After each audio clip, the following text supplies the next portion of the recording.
Buenos días.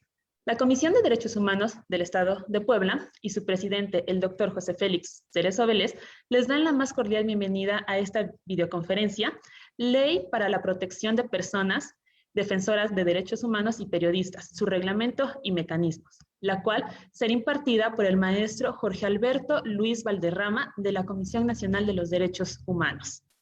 El licenciado es licenciado en Derecho por la Universidad Nacional Autónoma de México, título que recibió con el trabajo denominado Posibilidad de incorporar los derechos políticos y laborales a las atribuciones de la Comisión Nacional de Derechos Humanos. También es maestro en Derecho Administrativo por la Universidad del Valle de México, con experiencia en Derechos Humanos y Administración Pública. Ha impartido las asignaturas de Derechos Humanos en el Sistema Jurídico Mexicano, Derecho Ambiental, Derecho Administrativo y Derecho Procesal Civil en diversos cursos de especialidad a personas de órganos jurisdiccionales, participando también como sinodal en diversos proyectos. Ha participado también en diversos foros sobre cultura de derechos humanos en la Universidad Nacional Autónoma de México, el Instituto Nacional de Ciencias Penales, INACIPE, y el Colegio de México.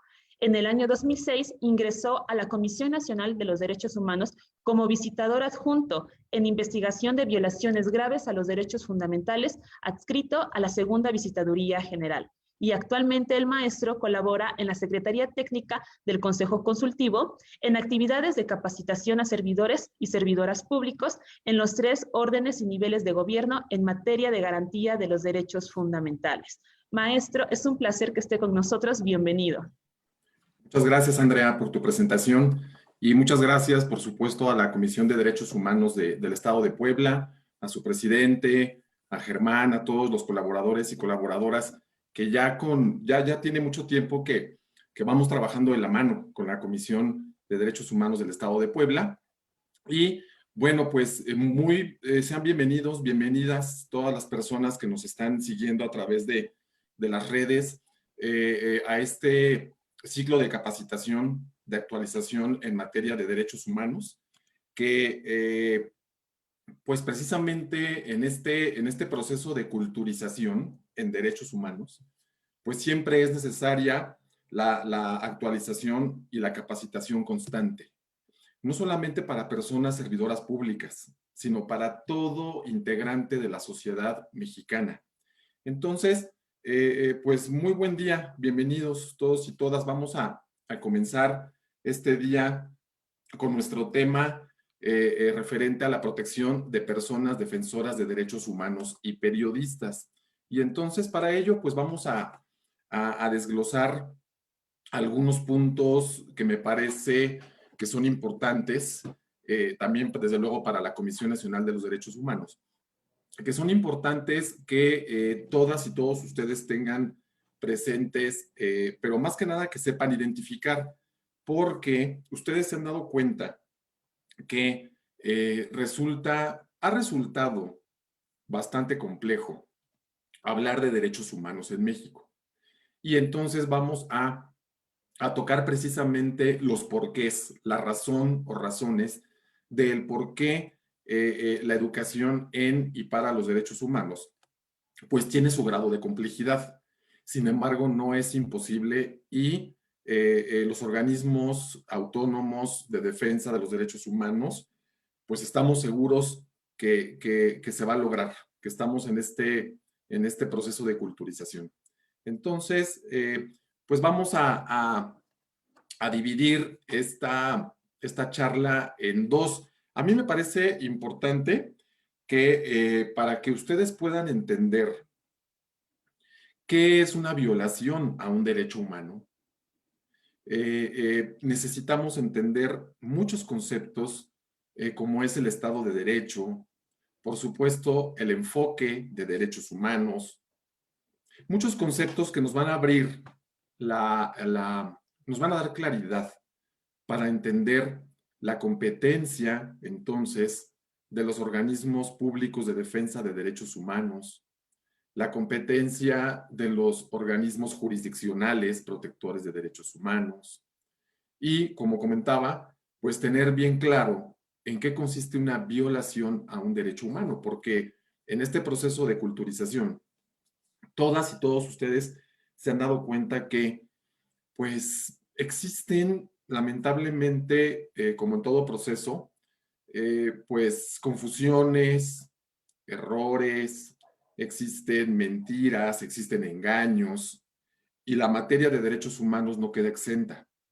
Por eso ustedes han escuchado, y quizás más como personas servidoras públicas, que unas personas tienen más derechos que otras, que las comisiones de derechos humanos, tanto la nacional como las estatales, que defienden a personas que cometieron delitos, que entorpecen juicios, en fin, muchísimas cosas que lastima escuchar, que lastima a los organismos públicos de derechos humanos, pero que también lastima a la sociedad como tal.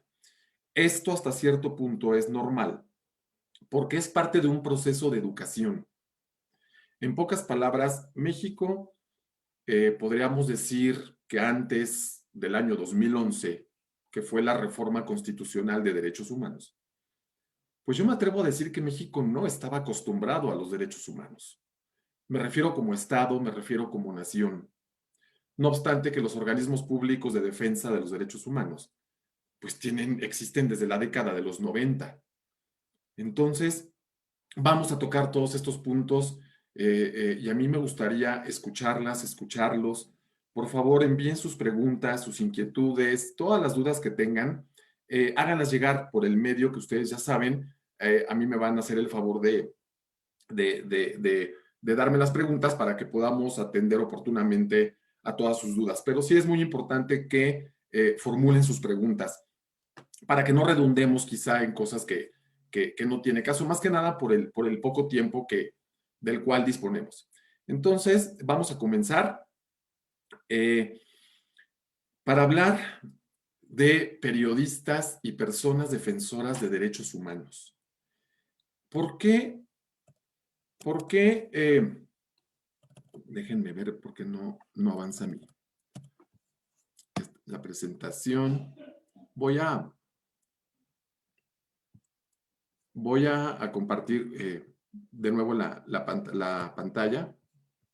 Denme un segundito. Bien, sí se ve, Andrea, sí se ve, ¿verdad? Bien, vamos a... Sí, maestro. Gracias, Sí, perdón, es que no avanzaba. Bien, entonces, vamos quisiera empezar con mostrarles un pequeño fragmento del informe de actividades 2020 de la Comisión Nacional de los Derechos Humanos. Dice, este organismo nacional ha advertido la problemática derivada de la falta de mecanismos idóneos de las autoridades para prevenir y evitar agresiones en contra de personas defensoras y periodistas. Por ello, la CNDH se ha pronunciado en contra de la violencia hacia estos dos sectores en todas sus formas, ya que esta constituye uno de los principales obstáculos para que nuestro país se fortalezca como un Estado democrático. Igualmente ha hecho llamados urgentes a las autoridades de los 3 niveles de gobierno para que se aboquen a la prevención, protección e investigación oportuna de las agresiones en su agravio. Entonces, primero que nada, esto es un pequeño fragmento del informe de actividades 2020 de la CNDH, ya que la comisión además cuenta con un programa de atención a periodistas y personas defensoras de derechos humanos. Entonces, tendríamos que iniciar con una pequeña reflexión de el por qué estos dos sectores, tanto comunicadores o periodistas y personas defensoras de los derechos humanos, ¿por qué constantemente son sujeto de agresiones y de agresiones graves, de faltas graves, de agresiones por parte de cualquier persona, por parte de personas servidoras públicas, por parte de autoridades, por parte de la sociedad civil, por parte de grupos delincuenciales? ¿Por qué? ¿Por qué el periodismo, la comunicación, sus profesionales son sujeto de esto?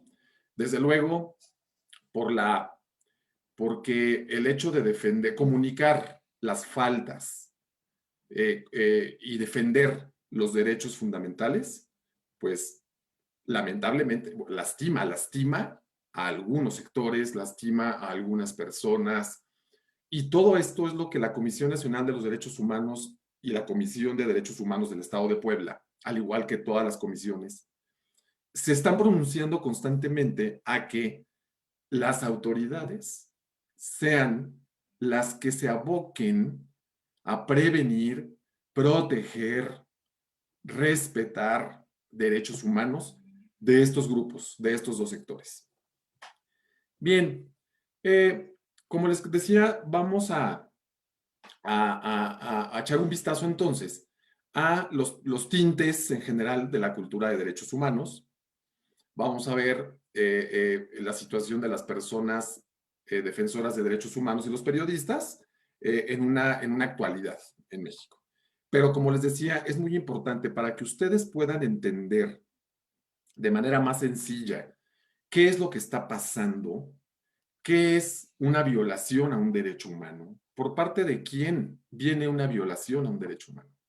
Es necesario entender los tintes de la cultura de derechos humanos. Por supuesto, vamos a ver qué significa esto de cultura de derechos humanos. Bien, iniciemos con una de las principales libertades de las personas, la expresión.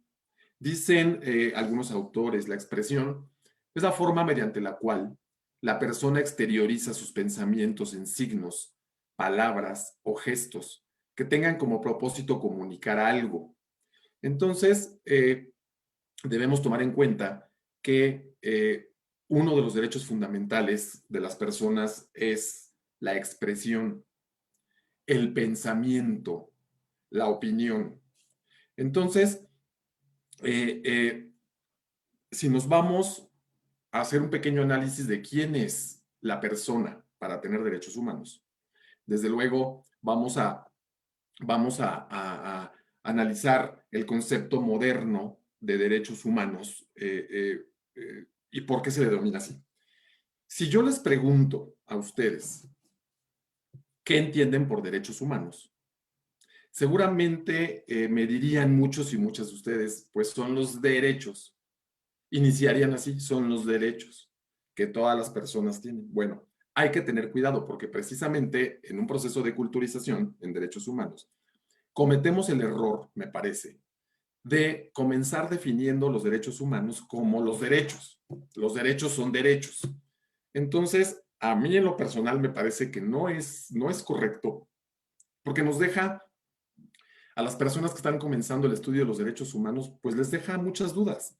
Entonces, vamos a tomar en cuenta que los derechos humanos son tan antiguos como la humanidad. Es decir, desde que el ser humano existe, existen los derechos humanos y existe el discurso de los derechos humanos.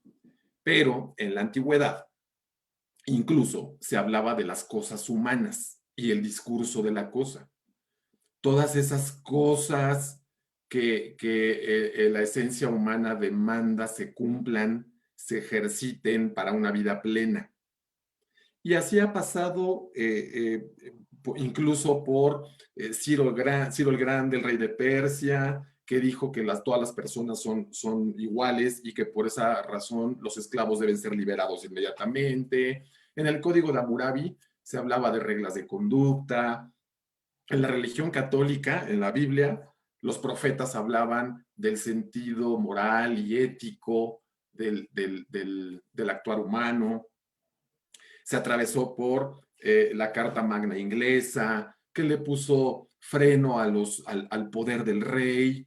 Se llegó a la Revolución Francesa con el lema de libertad, igualdad, fraternidad, entonces por el cual se logran los principios, la Declaración de los Derechos del Hombre y del Ciudadano de 1789, la independencia de Estados Unidos, en fin, se ha hablado de derechos humanos de muchísimas formas, pero hay un momento en la vida, en la historia, que hace que el concepto de derechos humanos se estructure a partir de la dignidad humana, a partir del valor que todas las personas tenemos por el simple hecho de ser personas, por el simple hecho de ser seres biopsicosociales.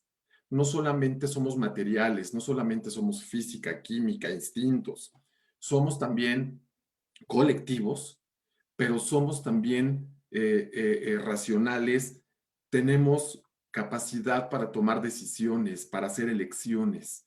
El ser humano es el único ente capaz de tomar decisiones. Ningún otro ser vivo toma decisiones pensadas, razonadas, que sabemos distinguir, identificar cuáles serán las consecuencias de nuestras acciones.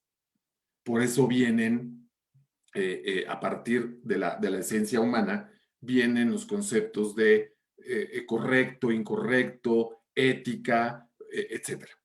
Entonces, al ser el ser humano un organismo biopsicosocial, con la capacidad de decidir y tomar decisiones que incluso nos hacen ser mejores personas, es ahí donde estriba el concepto de dignidad. Pues cuando termina la Segunda Guerra Mundial, en la década de los 40, que se forman Naciones Unidas con la intención de reafirmar la fe en los derechos humanos fundamentales, de los cuales ya se había hablado antes, pero que parecía que estaban en peligro de extinción por todo lo que sucedió. Las naciones verdaderamente preocupadas se reúnen con la intención de no volver, el compromiso más bien, de no volver a cometer actos como los que se cometieron, tales como genocidios, crímenes de guerra. Entonces, en este tiempo se estructura por parte de intelectuales, la misma clase política, se estructura un concepto moderno de derechos humanos.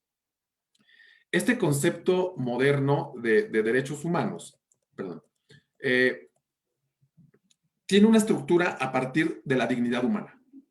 Y si atendemos al concepto de diversos autores, como es Antonio Pérez Luño, este autor da un concepto de derechos humanos que me parece está muy bien estructurado y de muy buen contenido.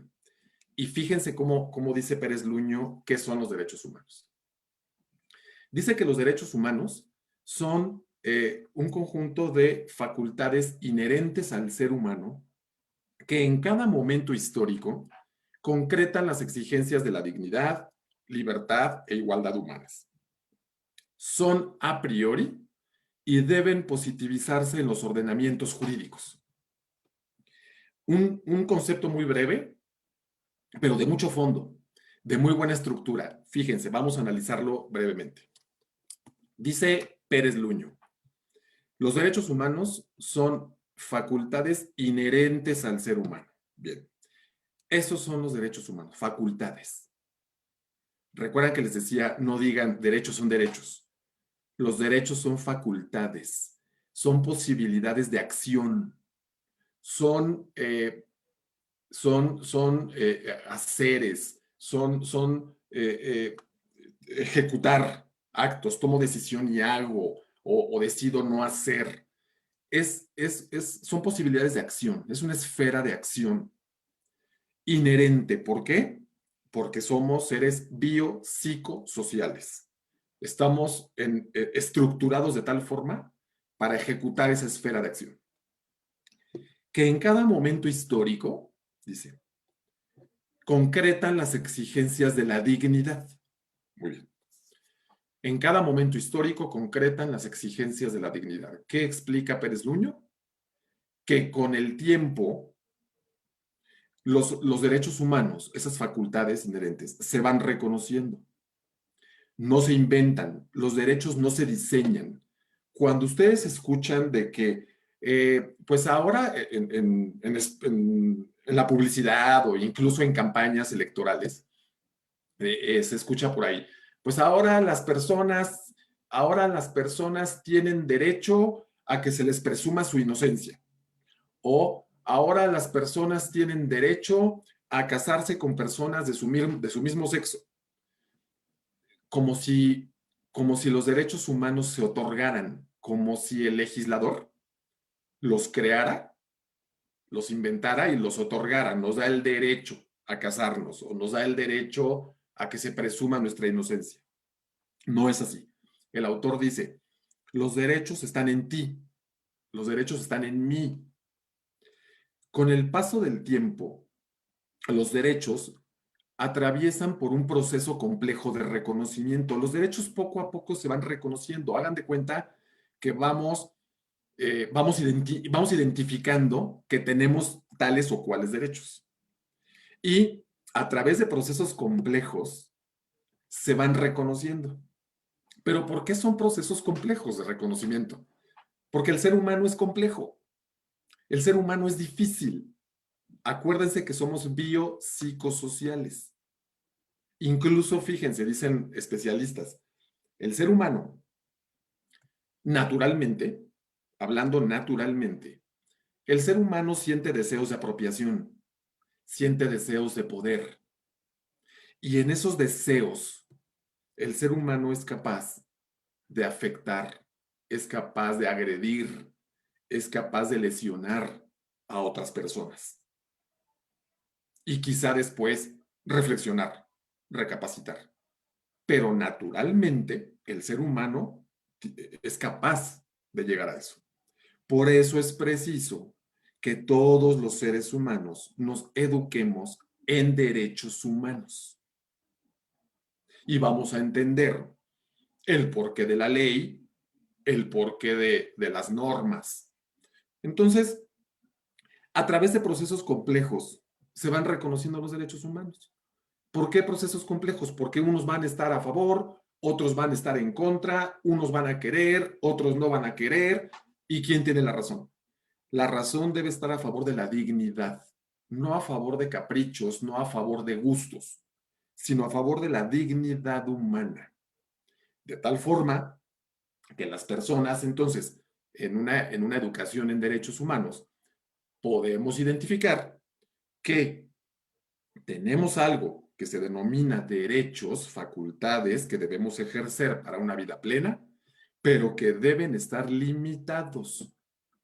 De esta forma, el ejercicio de los derechos humanos se vuelve relativo, no absoluto. Cualquier persona que intente ejercer un derecho de manera absoluta, seguramente va a transgredir una esfera ajena, seguramente va a afectar a un tercero. Por eso es preciso educarnos en derechos humanos. Entonces, el autor dice los derechos humanos se van reconociendo a través del tiempo, siempre obedeciendo a lo que exige la dignidad. Continúa diciendo, son a priori, son anteriores al Estado. Los derechos humanos no son creación de las leyes humanas. Y dice, pero se deben positivizar en los ordenamientos jurídicos, o sea, se deben incluir dentro de los ordenamientos jurídicos. Los derechos humanos no son creación de la ley, no son creación de los ordenamientos. Entran a los ordenamientos, se incluyen en los ordenamientos. ¿Para qué? Para que entonces venga toda la garantía, toda la protección a esos derechos que tú y yo tenemos. ¿Y cómo es que funciona esta protección? Entonces, ahorita lo vamos a ver. Entonces, este es el concepto moderno de derechos humanos. Si ustedes han escuchado por ahí ese calificativo de moderno. Son facultades inherentes al ser humano que en cada momento histórico concretan las exigencias de la dignidad, son anteriores al Estado, pero deben positivizarse, deben escribirse en los ordenamientos jurídicos. Bien, entonces, ya que identificamos este concepto moderno de derechos humanos que nos ilustra muchísimo en una cultura de derechos, tenemos que identificar que después, una vez que se forman Naciones Unidas y se estructura este concepto de derechos, paralelamente a esto, o dentro de esto, se crea el derecho internacional de los derechos humanos, que no es lo mismo que derecho internacional humanitario, eso es otra cosa, esas son las reglas de la guerra. el derecho internacional de los derechos humanos es todo ese conjunto de normas que obliga a los estados de la comunidad internacional en materia de derechos humanos y a manera de acuerdos, a manera de pactos, estando al centro una organización internacional, como puede ser Naciones Unidas, como puede ser la Organización de Estados Americanos en lo regional. Al centro, estando esta organización internacional como mando, como base, como fundamento, se van determinando estándares internacionales de derechos humanos en base al concepto que ya vimos. Los estados parte o los estados firmante se comprometen y se obligan. Si un estado parte no cumple con lo que se obliga, por supuesto vienen consecuencias que vamos a comentar. Pero entonces, este derecho internacional de los derechos humanos está compuesto por muchísimos estándares internacionales de derechos humanos que van marcando pautas, límites de acción a los estados. Hablando de la expresión, como estábamos comentando hace rato, este derecho fundamental viene desde los eventos que les comentaba, la Declaración de Independencia de Estados Unidos, la Declaración de los Derechos del Hombre y del Ciudadano francesa, como es la libre expresión del pensamiento y de las ideas del ser humano, es un derecho reconocido en la Constitución, toda vez que expresarse libremente es consustancial al individuo.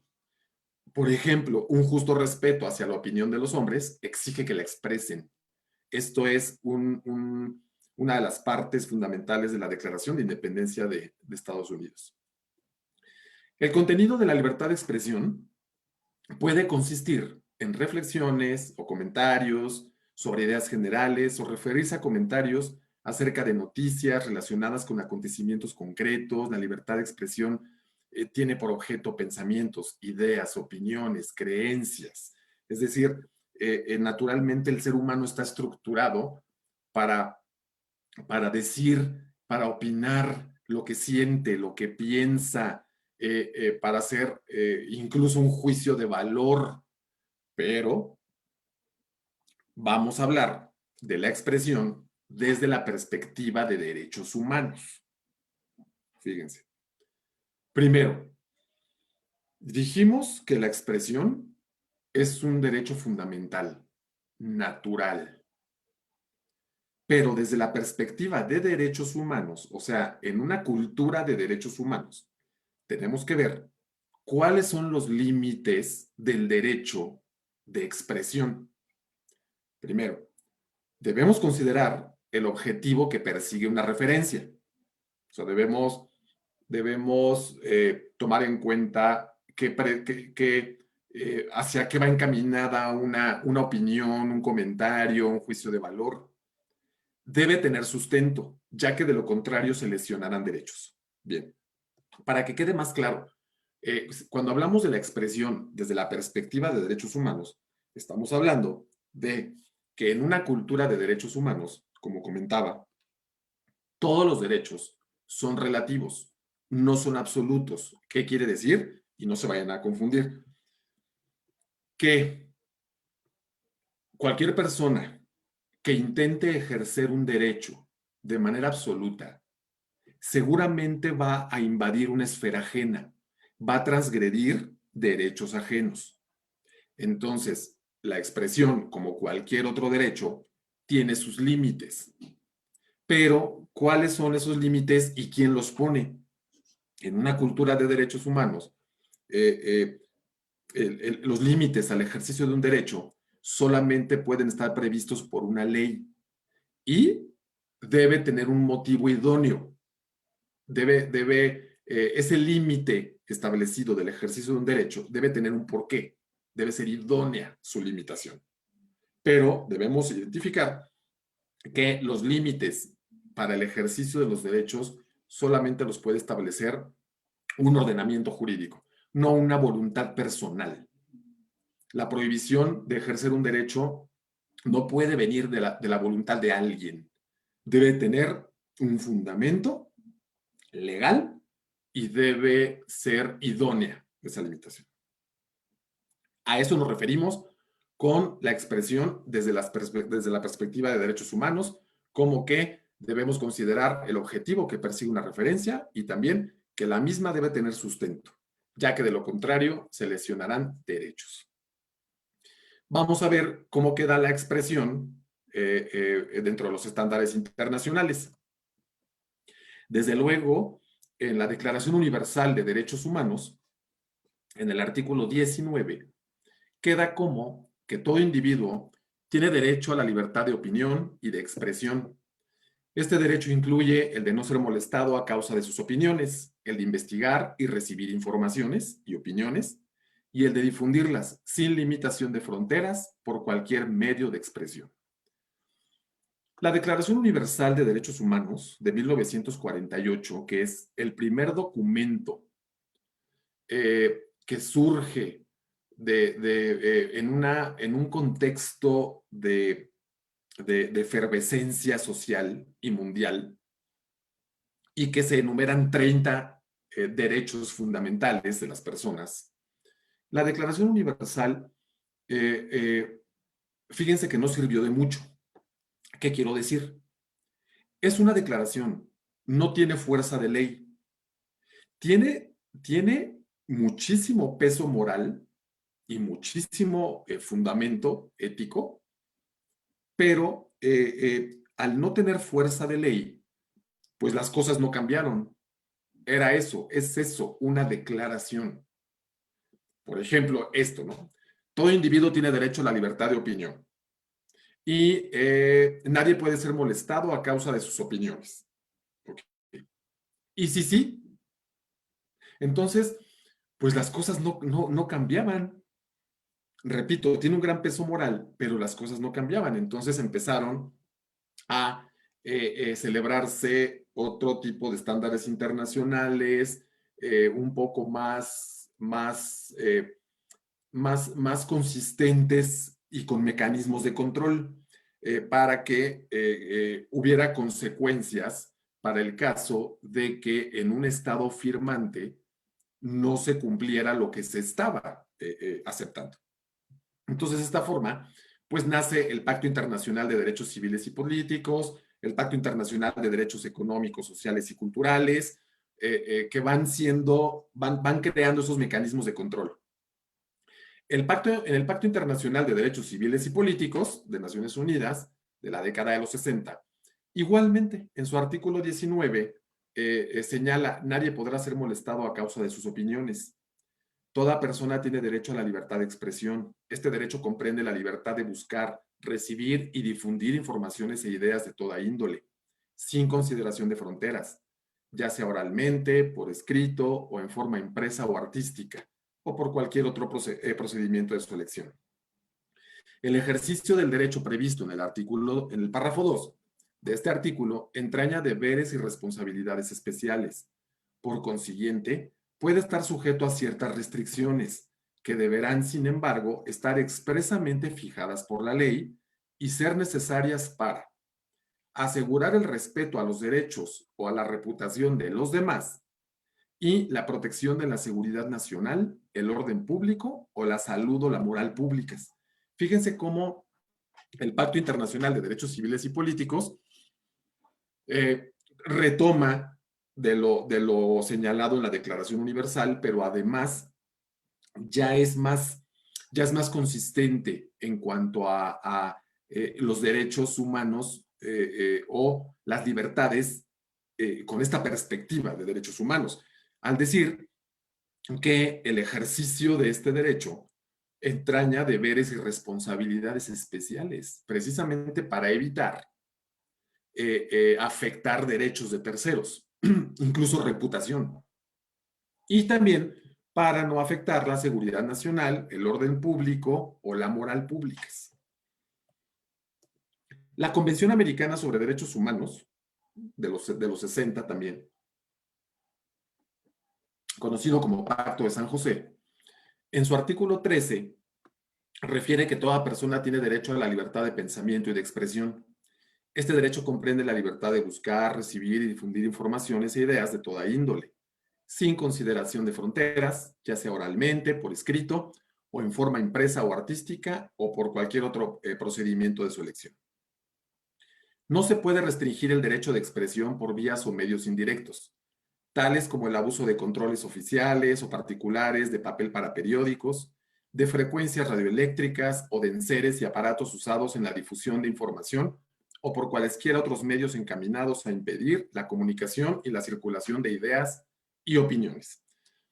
Retoma el sistema regional americano, desde luego, está basado en el sistema universal de Naciones Unidas, pero por los contextos americanos, por la cultura latinoamericana, le va dando sus tintes especiales de acuerdo a la situación de la región. Entonces, podemos ver en los estándares interamericanos que suelen ser más específicos, un poquito más protectores incluso de los derechos humanos, como en el caso de la tortura. Tenemos pues un estándar internacional mucho más joven, conocido como Declaración de Principios sobre Libertad de Expresión, regional también, que nace a partir de la Organización de Estados Americanos. Esta Declaración de Principios sobre Libertad de Expresión surge en reconocimiento a la necesidad de otorgar un marco jurídico que regule la efectiva protección de la libertad de expresión en el continente americano. Uno, bueno, antes de pasar a la declaración, fíjense cómo vemos que este estándar surgió como la necesidad de otorgar un marco jurídico más efectivo de protección. Para ello, quisiera hacer un poquito de énfasis, detenerme un poquito en la garantía a todos los derechos humanos. En una cultura de derechos humanos, como hemos comentado, es necesario identificar la figura de la garantía a los derechos. Ya saben ustedes qué son los derechos humanos, pero ¿qué es la garantía?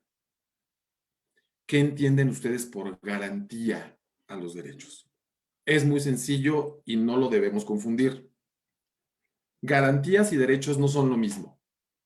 En algún momento y por mucho tiempo en la Constitución veíamos garantías individuales y erróneamente se consideraba como sinónimo de los derechos, pero no es así.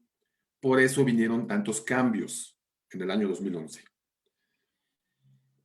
Mientras que el derecho humano es natural, es suprapositivo, existe antes que el Estado, existe antes que las leyes, la garantía es lo contrario. La garantía es positiva, la garantía es una creación del ser humano, la garantía se crea una vez que se crea el Estado de Derecho. La garantía es un mecanismo que el Estado crea para proteger los derechos que ya tenemos. El Estado reconoce los derechos que fundamentalmente tenemos, los positiviza, es decir, los incluye en las leyes y crea elementos adicionales de protección a los derechos que está reconociendo. Esos elementos adicionales de protección, además de la ley, son instituciones, son protocolos, procedimientos, pero también la función pública. Vamos a identificarla como personas servidoras públicas, autoridades, porque las tareas que originalmente el Estado tiene de protección a los derechos, pues las tiene que ejecutar por conducto de personas como tú y como yo, personas trabajadoras al servicio del Estado, llámese autoridades, llámese personas servidoras públicas.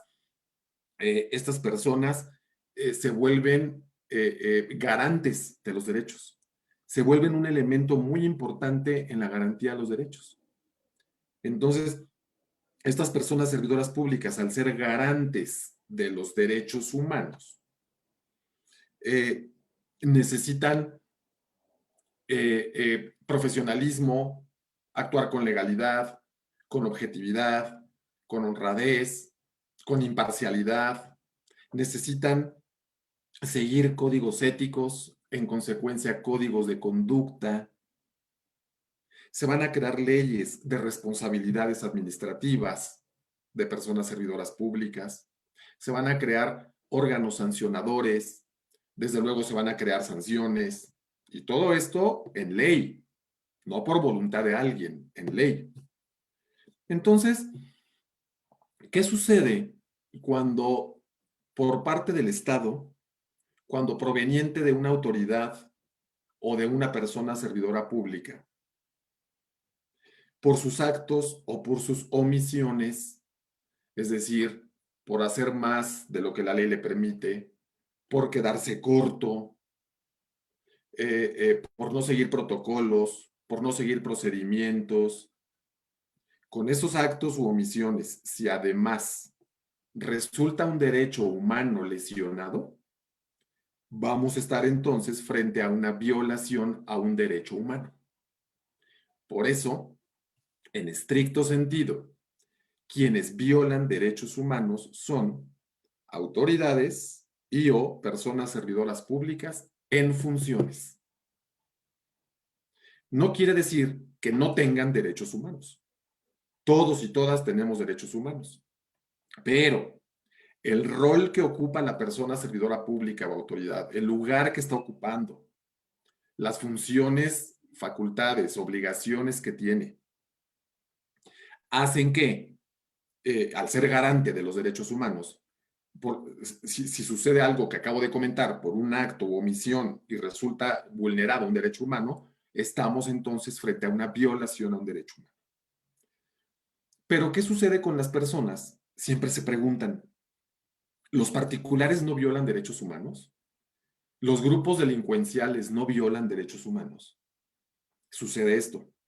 En estricto sentido, no. Con esa idea de violación. Las personas que no son servidoras públicas, los grupos delincuenciales que lesionan derechos de otras personas, cuando hacen esto, están cometiendo o delitos o faltas administrativas, ambos sancionados por la autoridad, ambos previstos en las leyes y ambos sancionados por la autoridad competente.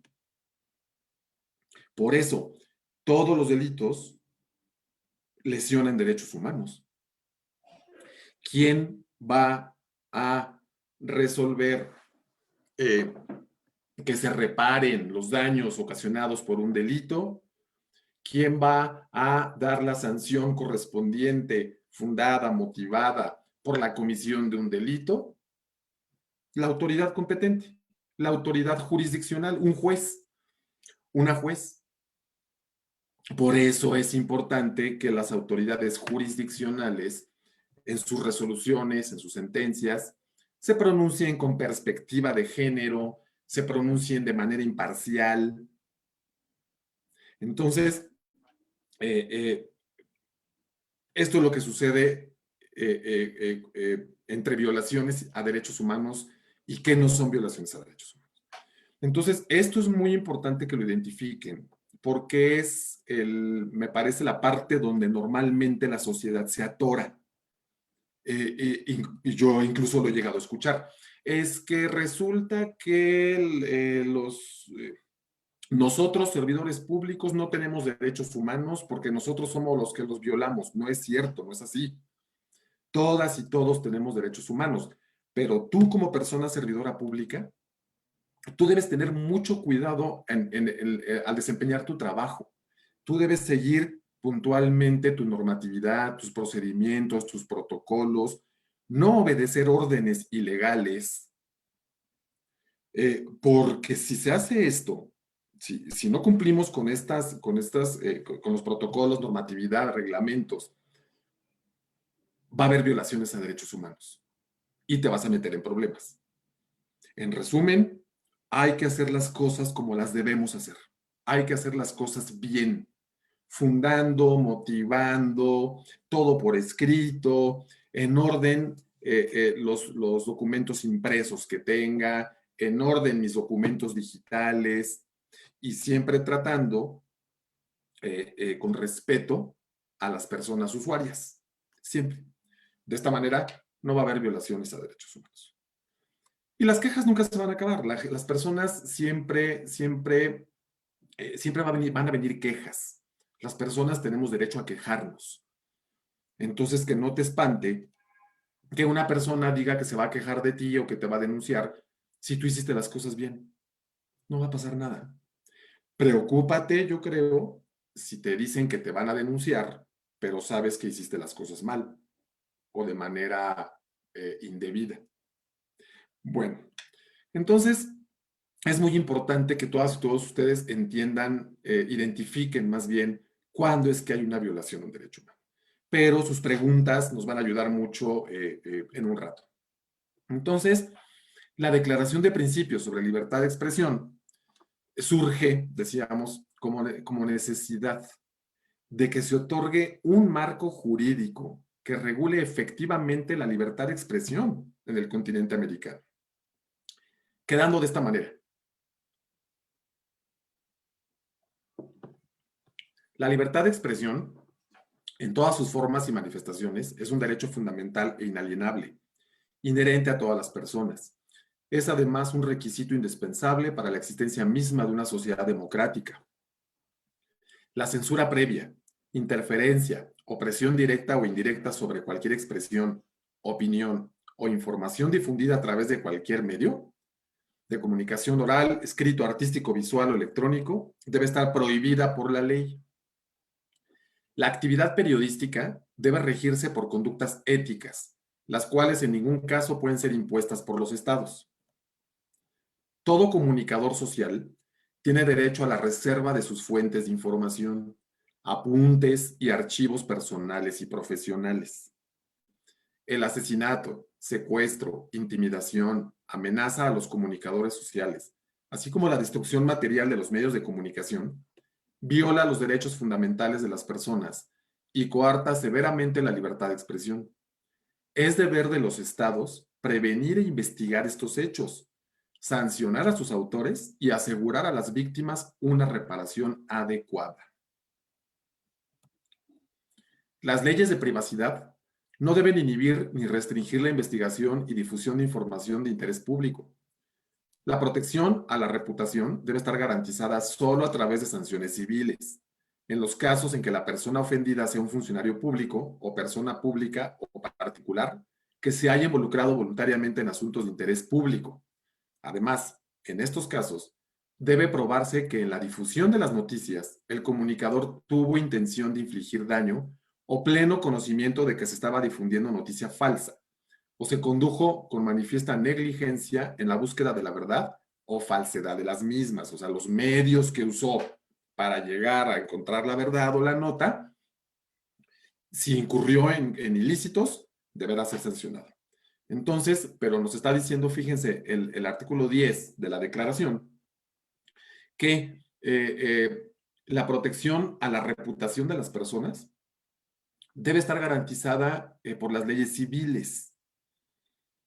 De tal manera que si una persona comunicadora resulta que lesiona la reputación de otra persona, suponiendo una figura pública, la persona afectada, a través de procedimientos civiles, defenderá su derecho, defenderá su dignidad, su integridad, lo que haya sucedido.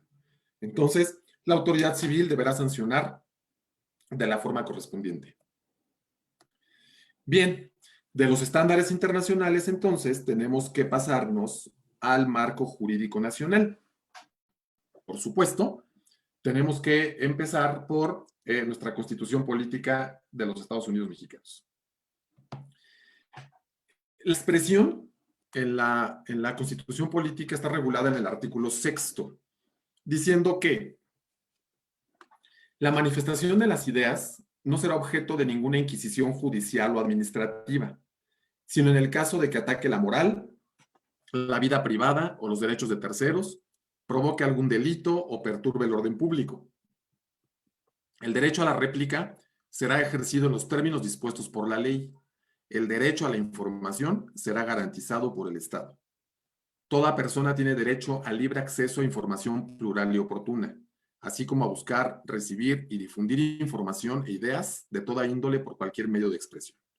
Entonces, el artículo 6º nos señala claramente que la libertad de expresión no será objeto de castigo judicial o administrativo, sino en el caso de que ataque la moral, la vida privada, los derechos de tercero, cause algún delito o perturbe el orden público. Aquí nos damos cuenta cómo la libertad de expresión, al igual que todas las libertades, está restringida, pero está restringida en la norma. Y esta restricción tiene un porqué. Entonces, así es como empieza a limitarse el ejercicio de los derechos de manera, desde la perspectiva de una cultura de derechos humanos. Dice también, las controversias motivadas por tales libertades encuentran su causa legal en los ordenamientos correspondientes, por lo que ninguna autoridad está autorizada para aplicar un procedimiento de carácter inquisitorio que tenga su origen en la expresión de ideas. Siempre se debe atender a la garantía de legalidad, se debe escuchar a la persona señalada, se debe escuchar a la persona afectada, y en base al procedimiento correspondiente, la autoridad deberá dar una resolución. Va a decir el juez quién tiene el derecho y quién tiene la obligación. Recuerden que estamos ante un conflicto intersubjetivo. Y el juez va a decidir quién tiene el derecho y quién tiene la obligación.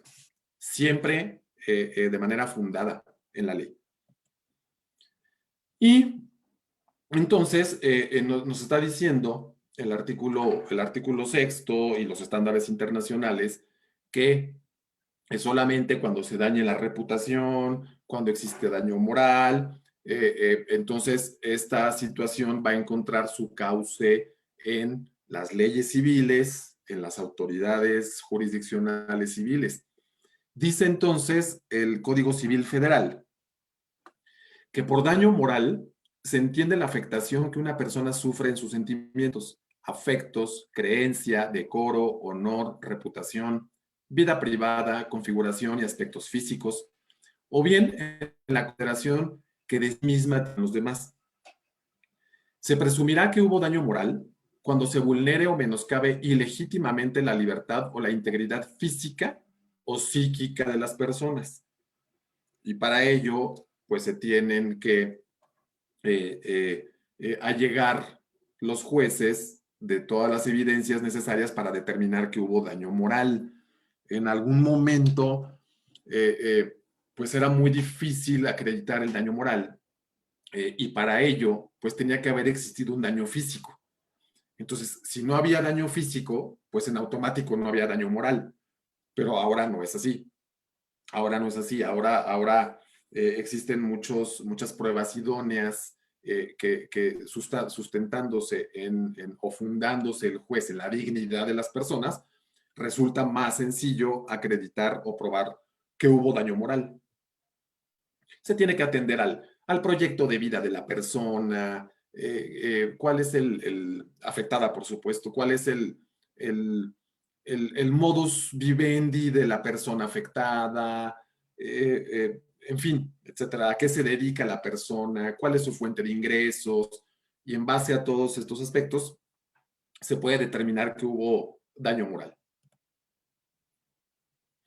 Cuando el daño moral haya afectado a la víctima en su decoro, honor, reputación o consideración, el juez ordenará a petición de esta y con cargo del responsable la publicación de un extracto de la sentencia que refleje adecuadamente la naturaleza y alcance de la misma, a través de los medios informativos que considere convenientes. En los casos en que el daño derive de un acto que haya tenido difusión en los medios informativos, el juez ordenará que los mismos den publicidad al extracto de la sentencia con la misma relevancia que hubiera tenido la difusión original. O sea, que la sentencia del juez va a decir que se publique, más bien la sentencia será publicada en los diarios de mayor circulación y con la misma consistencia con la que se escribió la nota que afectó.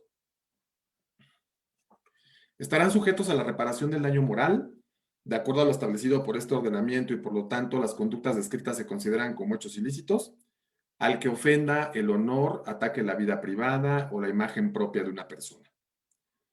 El artículo 1916 bis dice: no estará obligado a la reparación del daño moral quien ejerza sus derechos de opinión, crítica, expresión e información en los términos y con las limitaciones de los artículos 6 y 7 de la Constitución General. Entonces, tratándose de periodistas, comunicadores, no se tiene que hacer un análisis consistente y el juez determinar si efectivamente hubo daño moral que se tenga que reparar. Bien, pasamos ya pasamos por, fíjense, estándares internacionales. Vamos al marco jurídico nacional, Constitución política, Código Civil Federal, y nos vamos a la Ley para la Protección de Personas Defensoras de Derechos Humanos y Periodistas. Ahora sí estamos plenamente en la legislación. En el mes de junio de 2012 se publicó en el Diario Oficial de la Federación la Ley para la Protección de Personas Defensoras de Derechos Humanos y Periodistas. Fue necesaria una ley de este tipo. Hacía falta una ley de este tipo. La ley civil no era suficiente.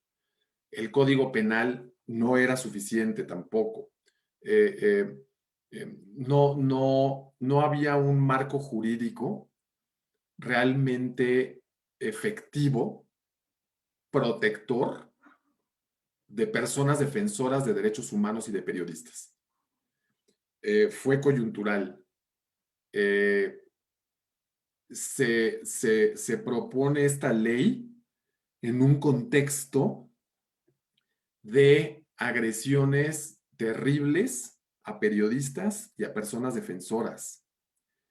Delitos gravísimos, delitos de lesa humanidad, tales como tortura, desaparición forzada, homicidios, feminicidios, amenazas, intervención de cosas personales, de comunicaciones. Y no había un marco jurídico que propiciara que la autoridad correspondiente dictara una sentencia realmente justa, con perspectiva de derechos humanos, con perspectiva de género. No había mecanismos idóneos como hay ahora. Entonces, se publica la Ley para la Protección de Personas Defensoras de Derechos Humanos y Periodistas, que tiene como objeto establecer la cooperación entre la Federación y las entidades federativas para implementar y operar las medidas de prevención, medidas preventivas y medidas urgentes de protección que garanticen la vida, integridad, libertad y seguridad de las personas que se encuentren en situación de riesgo, como consecuencia de la defensa o promoción de los derechos humanos y del ejercicio de la libertad de expresión y periodismo. Esta ley incluye un mecanismo para la protección de personas defensoras de derechos humanos y periodistas. Por cuestión de tiempo, no podemos hacer un análisis completo de la ley, pero podemos mencionar sus artículos relevantes para efectos de nuestra charla. Entonces, por supuesto, la ley que señala su objeto, señala los conceptos necesarios. Esta ley crea un mecanismo para la protección de personas defensoras de derechos humanos. Nos dice que es un mecanismo que va a estar a cargo de la Secretaría de Gobernación. ¿Cómo se integra el mecanismo? Lo señala el artículo 3º de la ley. Dice el artículo 3º. El mecanismo estará integrado por una junta de gobierno, un consejo consultivo y una coordinación ejecutiva nacional y será operado por la Secretaría de Gobernación. Se crea el reglamento de la ley el 30 de noviembre de 2012.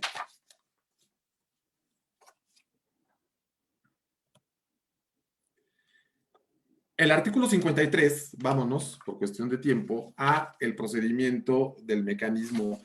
El artículo 4º, 5º, 6º nos habla de cómo se estructura, cómo va la Junta de Gobierno, cómo se conforma el Consejo Consultivo, la forma jerárquica, estructural. El procedimiento se empieza a señalar a partir del artículo 53. Y dice relativo a la solicitud.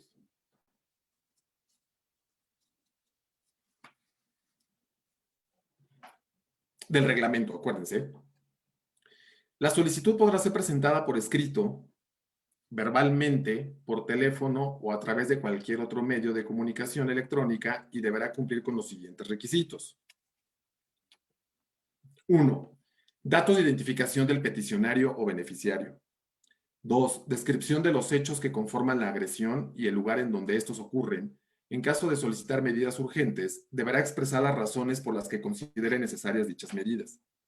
La descripción de la actividad que realiza como persona defensora de derechos humanos o periodista y manifestación de la persona peticionaria de no ser beneficiaria de otro mecanismo de protección o bien que desea renunciar a aquel para solicitar este. Las solicitudes que no se presenten por escrito se deberán formalizar de esa manera en un plazo no mayor a 8 días hábiles a partir de su presentación, salvo que exista causa grave. Entonces, el reglamento, que está basado en la ley, nos habla del procedimiento a seguir para tener acceso al mecanismo de protección. Vamos a ver los tiempos, los plazos que se deben cumplir. Fíjense que aquí resulta interesante reflexionar respecto de esto, fíjense. En la toma de decisiones y en la operación del mecanismo, se deberá priorizar la protección de la persona en riesgo. Las medidas urgentes de protección son aquellas que por la gravedad de la situación o la inminencia del riesgo deben aplicarse de manera urgente o inmediata para el resguardo de la vida, integridad, libertad o seguridad del beneficiario. Las medidas preventivas son el conjunto de acciones y medios cuya implementación permite anticiparse a fin de evitar la consumación de agresiones. Entonces, el reglamento y la ley nos hablan tanto de medidas urgentes de protección como medidas preventivas. Pueden ser medidas preventivas las siguientes: instructivos y manuales, cursos de autoprotección, tanto individuales como colectivos, acompañamiento de observadores de derechos humanos y periodistas, las demás que sean necesarias para evitar cualquier tipo de afectación a la integridad del beneficiario. Vamos a recordar que una de las obligaciones de las autoridades, según la Constitución en su artículo 1º, es la de proteger derechos humanos. El artículo 1º constitucional nos dice que todas las autoridades tienen obligación de promover, respetar, proteger y garantizar derechos humanos. Entonces, debemos entender por respetar derechos humanos, no obstaculizar el ejercicio del derecho, pero debemos entender por proteger derechos humanos, anticiparse. Es la manera preventiva. Las autoridades tienen que anticiparse, tienen que prevenir que se cometan tanto violaciones a derechos humanos como delitos. Entonces, en muchos reglamentos se las encontramos como medidas preventivas. Entonces, la autoridad se debe anticipar. Debemos, como autoridad, prevenir que se caiga en violaciones a derechos humanos o en delitos. Por eso dice instructivos y manuales, cursos de autoprotección, acompañamiento de observadores de derechos humanos y las demás que sean necesarias para evitar cualquier tipo de afectación a la integridad de los beneficiarios. Las medidas de protección son aquellas mediante las cuales se enfrenta el riesgo y se protegen los derechos a la vida, la integridad, la libertad y la seguridad. Ya estamos con las medidas de protección, ya estamos frente al problema en sí. Por eso pueden ser medidas de protección, entrega de equipo celular, radio o telefonía satelital, seguridad de inmuebles e instalación de sistemas de seguridad, vigilancia a través de patrullajes, chalecos antibalas, detector de metales, autos blindados y otros medios físicos de protección, resguardo del beneficiario y, en su caso, los medios necesarios para su subsistencia durante la implementación de la medida. Entonces, tenemos medidas preventivas y medidas ya de protección. Las medidas de protección es cuando el problema ya está presente. Nos dice el artículo 76 que en el primer contacto y una vez realizado el estudio de evaluación de riesgo con posterioridad a la implementación de las medidas, el servidor público de la unidad de recepción de casos y reacción rápida hará saber al beneficiario o peticionario o a su representante el derecho con que cuenta para presentar la denuncia o querella por los hechos posiblemente constitutivos de delito. Entonces, es muy importante identificar que el mecanismo de protección no es un ministerio público o fiscal, no es un juez.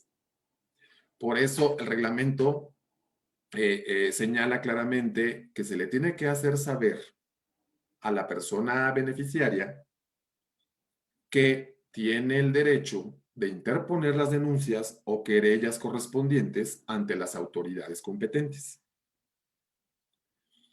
El mecanismo es únicamente un sistema de reacción rápida, de protección. Es decir, lo que se pretende es evitar que el daño se siga cometiendo o evitar que haya consecuencias fatales. Pero las autoridades competentes están dispuestas para recibir denuncias y querellas correspondientes. La unidad de recepción de casos rápidos y de reacción rápida, auxiliará al beneficiario o peticionario en su caso, a su representante, si así lo requiere, para la presentación de la denuncia o querella correspondiente, brindándole el asesoramiento necesario y oportuno para tal fin. Incluso se hacen acompañamientos.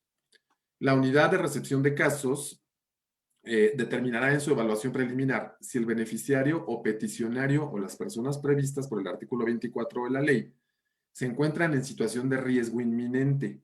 De ser el caso, determinará el inicio del procedimiento extraordinario. ¿Qué dice el artículo 24 de la ley? Fíjense.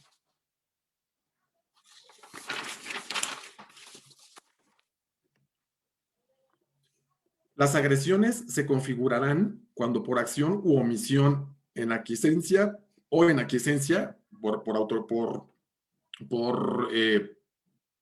autorización, se dañe la integridad física, psicológica, moral o económica de personas defensoras de derechos humanos, periodistas, sus cónyuges, las personas que participan en las mismas actividades en el mismo grupo, los bienes de las personas y las demás personas que se determine en la evaluación de riesgo. Entonces, cuando se está ante agresiones ya determinantes, se va a usar el procedimiento extraordinario, dice el artículo 82. El procedimiento extraordinario es aquel tendiente al otorgamiento de medidas urgentes de protección para eliminar o acortar inmediatamente la afectación a la libertad, la agresión inminente a la vida o integridad del peticionario o beneficiario. Entonces, la unidad de recepción de casos deberá realizar un estudio de la evaluación de acción inmediata a fin de determinar el nivel y carácter del riesgo, las medidas y si el potencial beneficiario o peticionario es defensor de derechos humanos o periodista. Dicho estudio se efectuará dentro de las primeras 3 horas, contadas a partir de la recepción de la solicitud, con anterioridad a la determinación de las medidas urgentes de protección. Yo les decía, vamos a reflexionar respecto de los tiempos. Nos está diciendo que el estudio se va a efectuar dentro de las primeras 3 horas contadas a partir de que se hizo del conocimiento del mecanismo a través de la solicitud. Una vez emitidas las medidas urgentes de protección, la unidad de recepción de casos deberá ordenar la implementación de las medidas urgentes de protección o solicitar la ejecución inmediata, la cual no podrá exceder de 9 horas a partir de la emisión de las medidas. Estamos contra reloj. Entonces, es muy importante aquí entrar al análisis de casos específicos, ver realmente cómo se está comportando el mecanismo, ver realmente si estos procedimientos están funcionando, ver realmente cuántas quejas hay, si es que las hay, en contra del mecanismo y Secretaría de Gobernación. Entonces, esto nos sirve a reflexión. Estas letras, estas palabras suenan bien, están bien. Tenemos que irnos a hechos. Tenemos que irnos al análisis de casos reales, casos prácticos. ¿Qué es lo que está pasando? Bien. Pero finalmente tenemos este mecanismo. Tenemos esta ley. No existía yo les decía, un sistema así. No eran suficientes los códigos civiles ni penales. Bien. Y como comentábamos, vámonos al campo, vámonos a casos concretos. Entonces, les quiero mostrar estudios e investigaciones de la Comisión Nacional de los Derechos Humanos.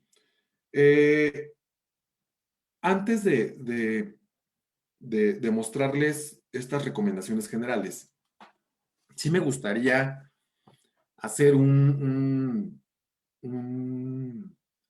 pequeño análisis de las facultades, de la competencia de la Comisión Nacional de los Derechos Humanos, al igual que de la Comisión de Derechos Humanos del Estado de Puebla y de las comisiones de derechos humanos de todas las entidades federativas, que son lo mismo, pero tienen sus competencias específicas en algunos puntos.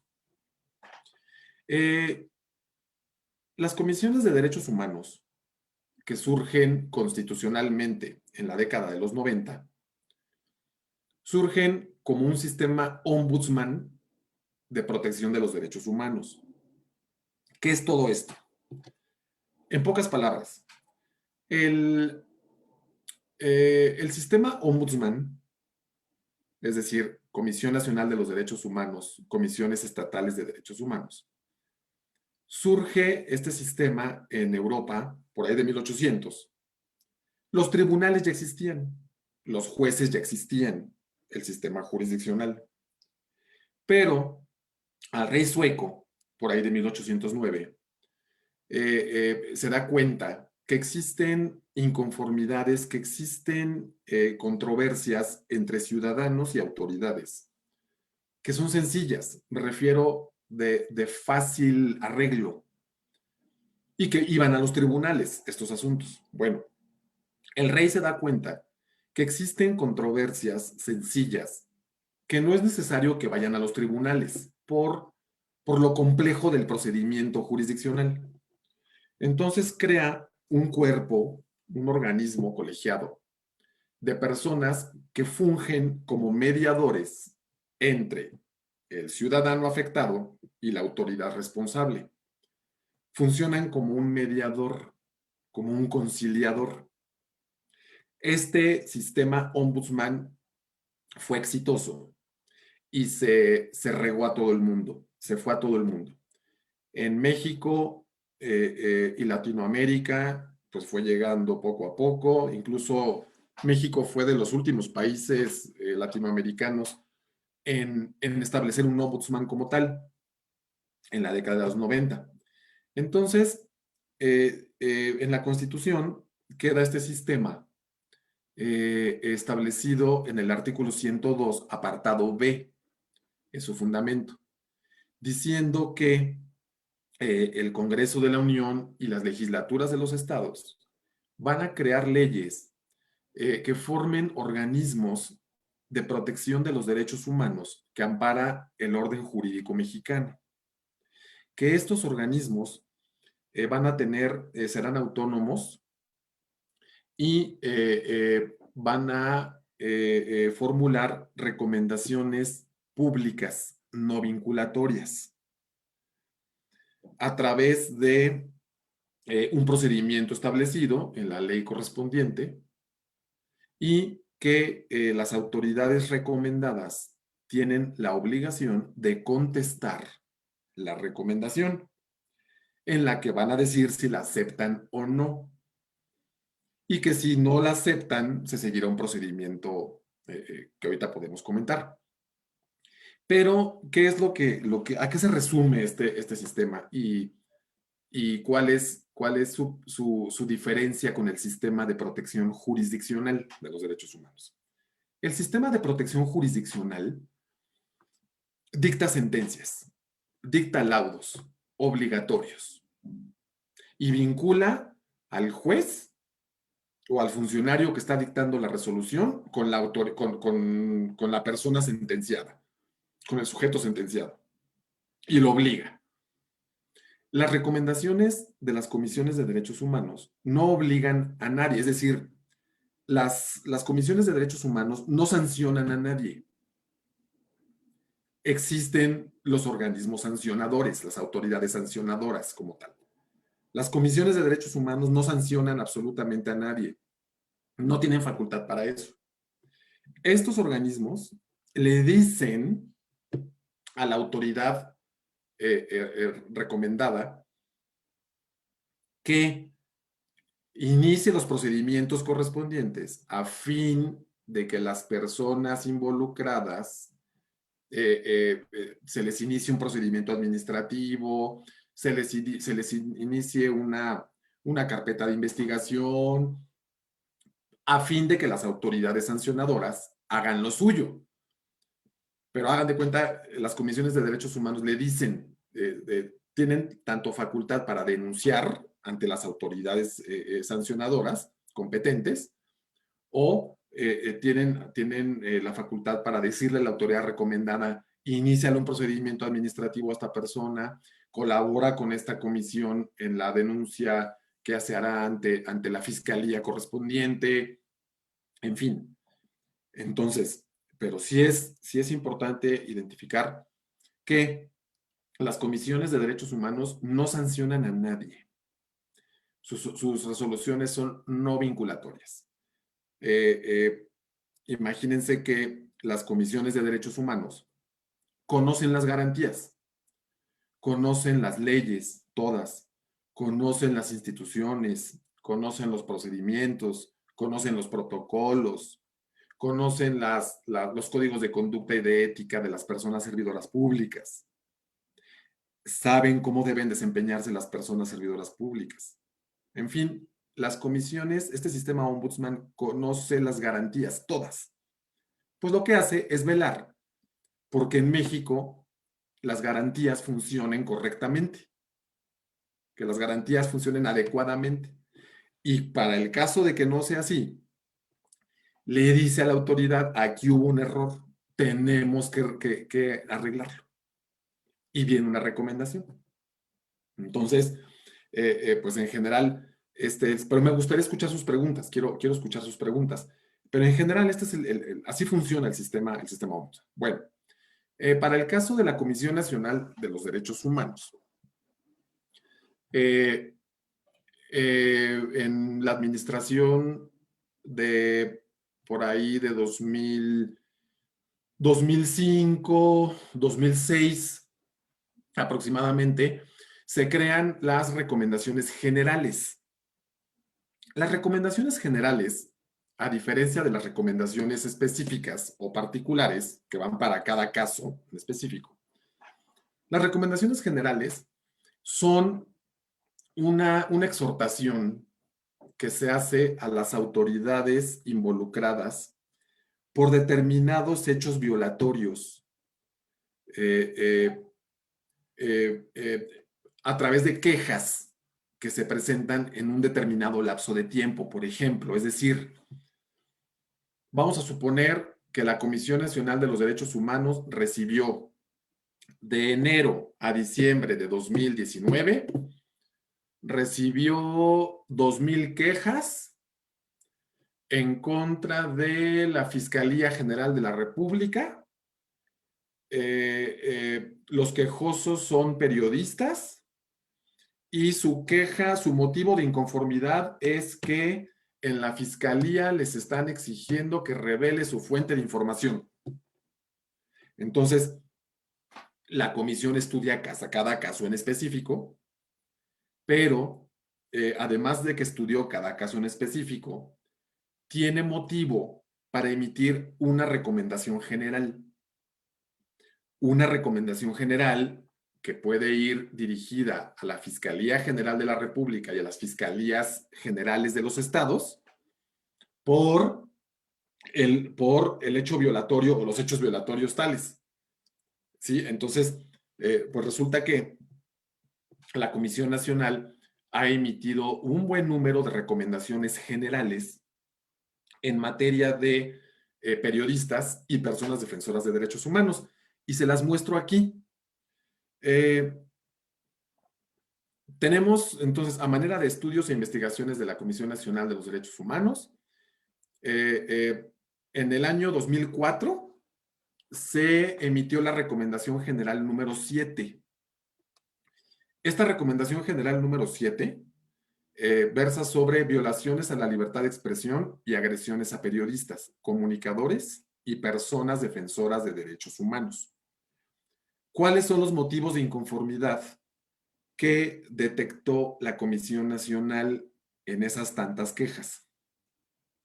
Que los agentes del Ministerio Público citaban a periodistas y comunicadores que difunden noticias sobre la comisión de algún delito a comparecer ante ellos con motivo de investigaciones, conminándolos a revelar sus fuentes de información y, en caso contrario, se les consideraría como encubridores o partícipes en los delitos investigados. Entonces, fue un número de quejas importante para que se emitiera la Recomendación General número 7 con este rubro. Constantemente se les presionaba para que en el contexto de la investigación de ciertos delitos revelaran su fuente de información. De lo contrario, eran cómplices de esta situación. En el año 2009 se emite la Recomendación General número 17. Esta Recomendación General se dictó ya que por parte de los agentes del Ministerio Público,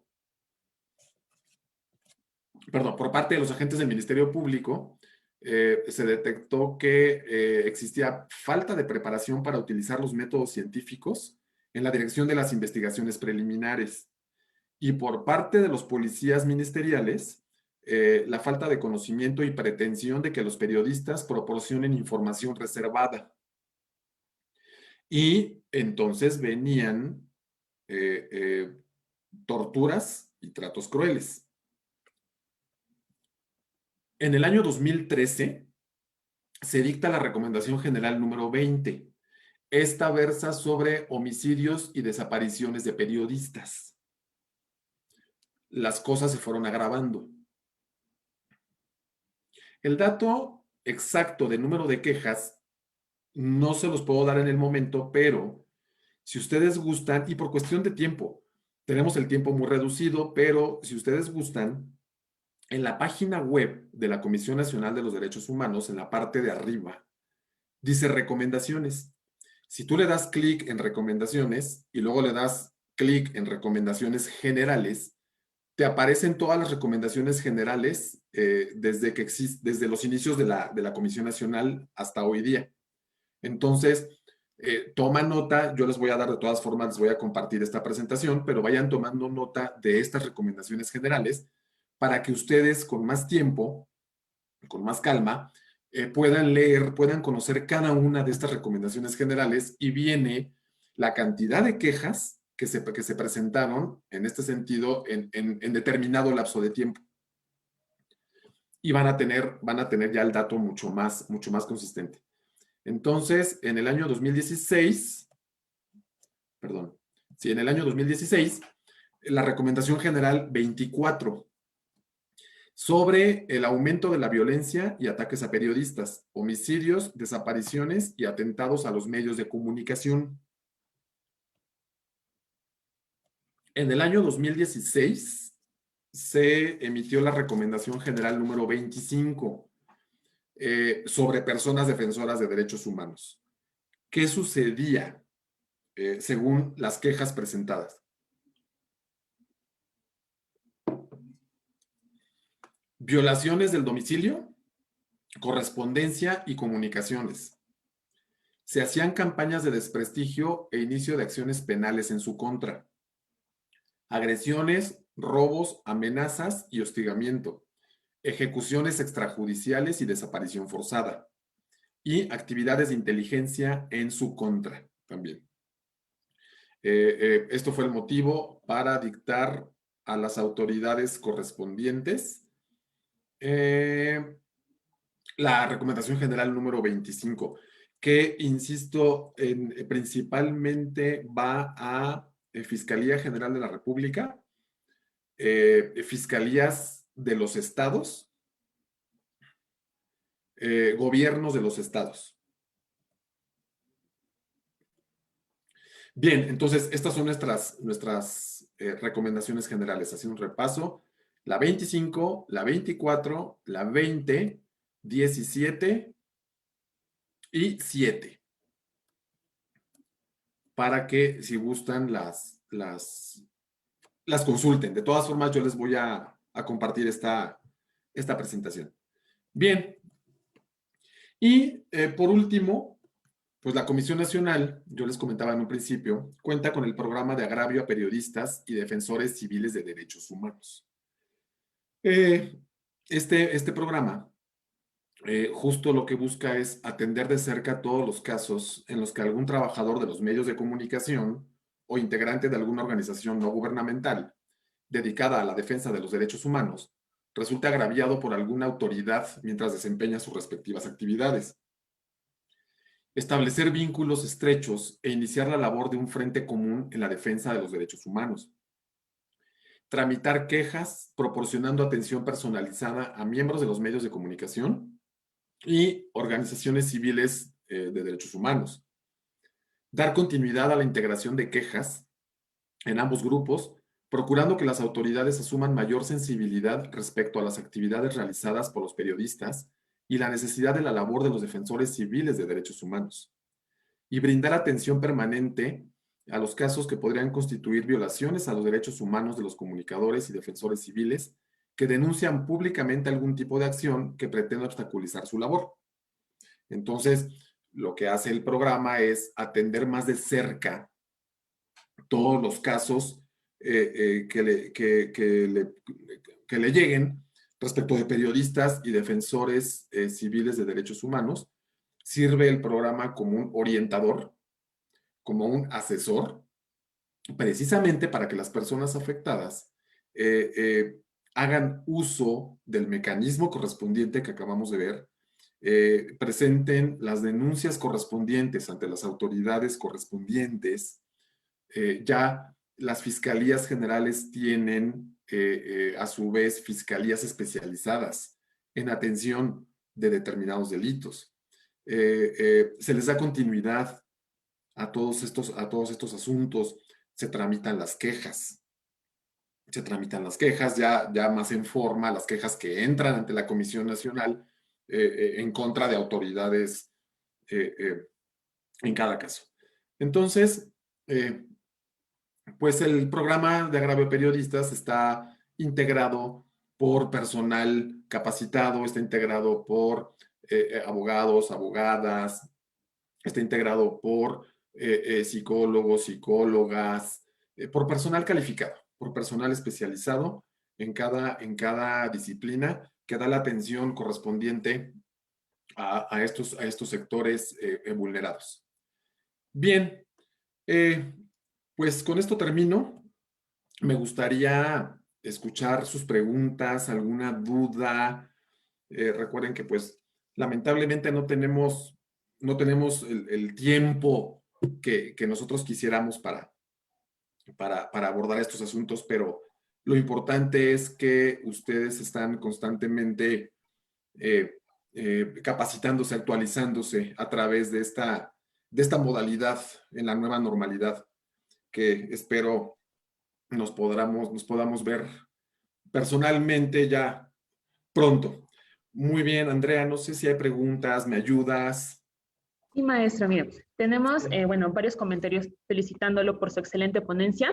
Y aquí tenemos 3 preguntas. La primera dice, ¿qué procede si en el supuesto que la CDH ya hizo recomendación a Fiscalía en la violación de derechos en algún caso en específico y esta omite esa recomendación? Muy bien, bueno, hay que puntualizar más qué sucede. Si aceptó la recomendación y no cumplió o no la contestó, bien, el procedimiento, lo que sigue es el procedimiento es el siguiente. Yo les decía, la autoridad recomendada tiene obligación de responder la recomendación y se fijan términos específicos en ley. Responder la recomendación es si la acepta o no la acepta. De hecho, esto es parte de lo no vinculante, que la recomendación puede no ser aceptada. Pero si la recomendación no es aceptada, dice la Constitución que la Comisión de Derechos Humanos puede pedirle, en el caso de la nacional, le puede pedir al Senado que cite a comparecer al titular de la autoridad recomendada para que ahí exponga por qué no la está aceptando. En el caso de la Comisión de Derechos Humanos de Puebla y de los estados, pues lo mismo al Congreso Estatal. Y el Congreso Estatal citará a la autoridad recomendada para que comparezca y exponga el por qué la negativa, por qué no está aceptándole. El caso 2 es la acepta. Si la acepta, tiene plazo para cumplirla, para dar pruebas de cumplimiento.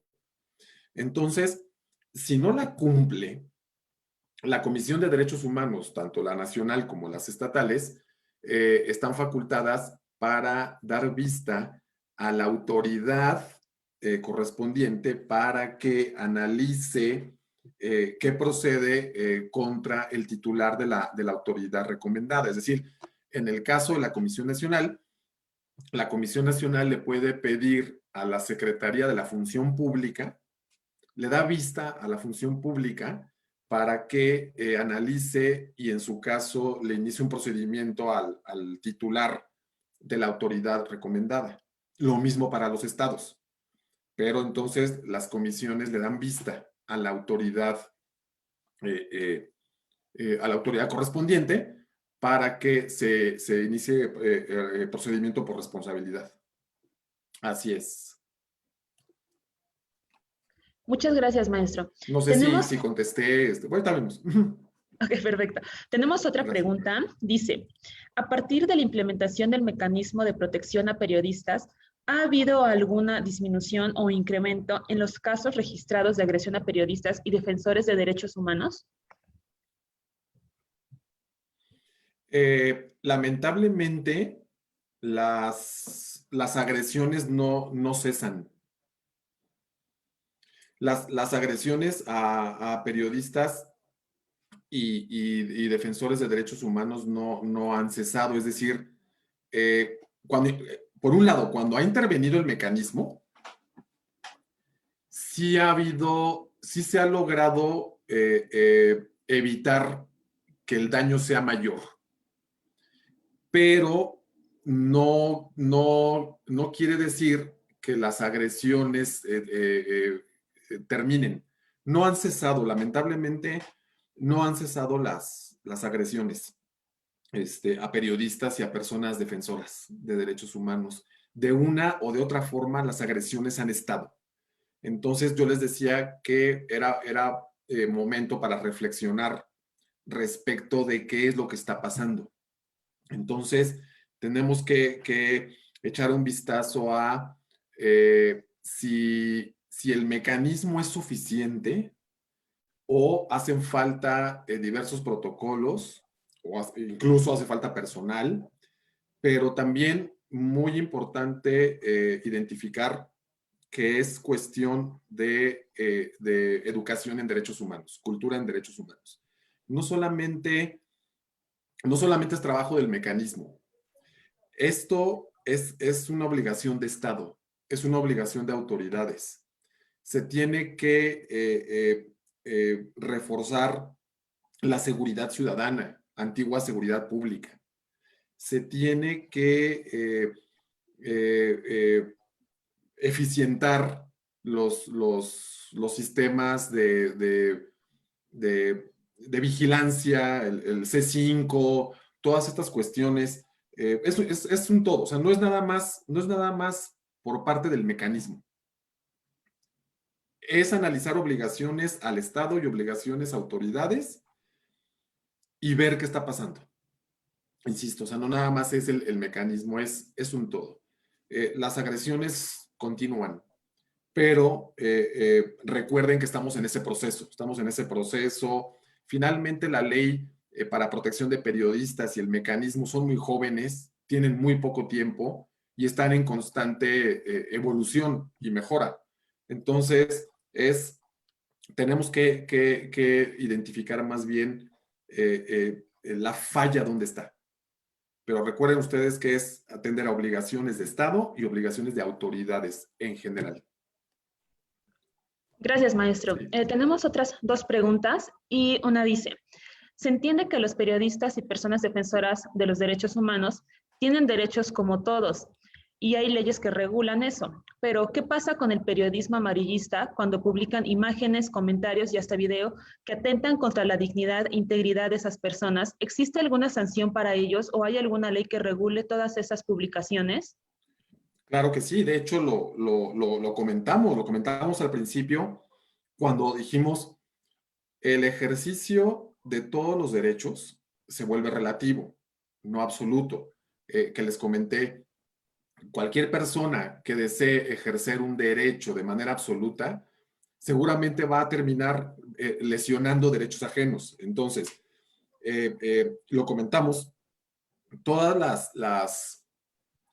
las personas que se dedican a la comunicación, al periodismo, los periódicos, las editoriales, todos ellos, sean personas físicas o sean personas morales, tienen la obligación de ser cuidadosos, cuidadosas en las notas, porque muchas veces, pues resulta que hay una línea muy delgada que si se atraviesa, entonces una persona puede demandar por daño moral, puede sentirse afectada en su reputación, puede sentirse afectada en su dignidad y las leyes civiles son las que nos van a marcar la pauta, el cauce para que estas personas afectadas lleven su caso a una autoridad, a un juez civil, y este juez civil determine si hubo daño moral, si no lo hubo, si es de reparación, etcétera. Entonces, pero sí. De hecho,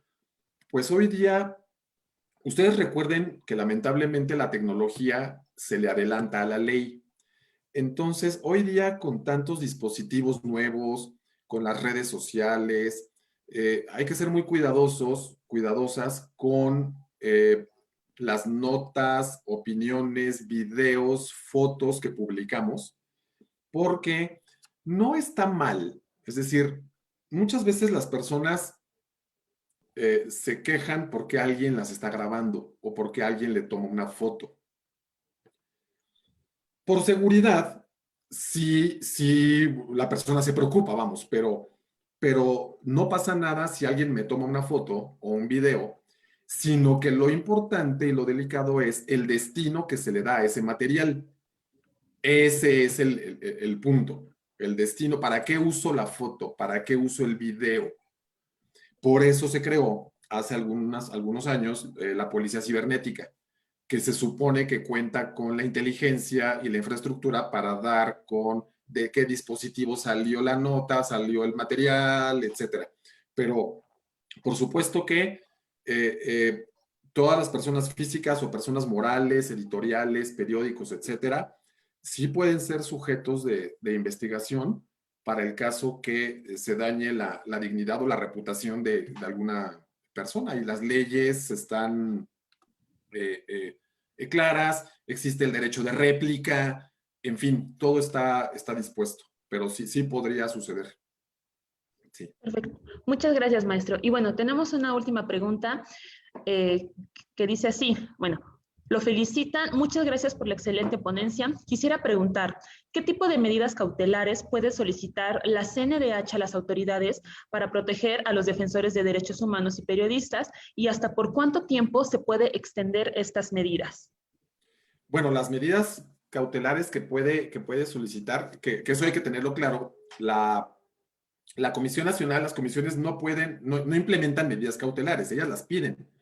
Entonces, la Comisión Nacional le pide a las autoridades correspondientes la implementación de medidas cautelares, como vimos en el reglamento del mecanismo. Pueden ser circuitos cerrados, pueden ser vigilancia de 24 horas con elementos presentes, puede ser si la persona está detenida, por ejemplo, en qué situación, que se le mejore la situación de la privación de la libertad, insisto, y si está en libertad, insisto, pueden ser circuitos cerrados, vigilancias de 24 horas, que se les otorgue telefonía celular, telefonía más sofisticada, satelital, etcétera. Hay muchas medidas cautelares que se pueden, acompañamientos por parte incluso de personal especializado. En fin, si ven, el reglamento del mecanismo nos especifica claramente cuáles son el tipo de medidas cautelares y se puede pedir su implementación por tiempo indefinido. Aquí tenemos que atender a cada situación específica, cuál es el contexto, qué es lo que está sucediendo, la persona afectada, cuál es su situación jurídica, físicamente en dónde está, si está libre y en su casa, en fin. Entonces, se tiene que atender a casos específicos y por el tiempo que sea. Vamos, los casos mismos nos van a ir marcando tiempos. Entonces, no hay un tiempo establecido límite en las leyes para la implementación de las medidas. Se pueden alargar el tiempo que sea necesario. Maestro, muchísimas gracias. Estas serían todas las preguntas. Y bueno, a nombre del presidente de la Comisión de Derechos Humanos del Estado de Puebla, el doctor José Félix Cerezo Vélez, les damos las gracias a todas las personas que vieron esta excelente ponencia. Maestro, igual usted, muchísimas gracias por tan enriquecedora conferencia. Muchísimas gracias. Gracias, Andrea, y gracias al presidente de la Comisión de Derechos Humanos de Puebla. Un saludo, por favor. Saludos al Claro que sí. licenciado Germán también y a todos y a todas los Claro que sí, colaboradores. maestro. Y muchas gracias a todas las personas que nos siguieron en la red y muchas gracias por sus preguntas. Todos sabemos que el tiempo es poco, y que nunca es tiempo suficiente para hablar de derechos humanos, pero pues nos seguiremos viendo por estos medios. Sigan actualizándose, sigan con el entusiasmo de seguirse capacitando y no solamente en estos momentos, sino ustedes documentense, investiguen. Les voy a compartir la presentación, se la voy a dejar a la licenciada Andrea Gracias, maestro. para que se las haga llegar. Ahí vienen las recomendaciones generales que acabamos de comentar para que las vean en la página web de la comisión, las vean, las impriman, con más de calma las lean, las estudien. Y pues nos vemos a la próxima. Muchas gracias a todas y todos. Muchas gracias, Andrea. Gracias al presidente. Seguimos en comunicación. Gracias a usted, maestro. Buenas tardes. Gracias. Buena tarde a todos y todas. Hasta la próxima.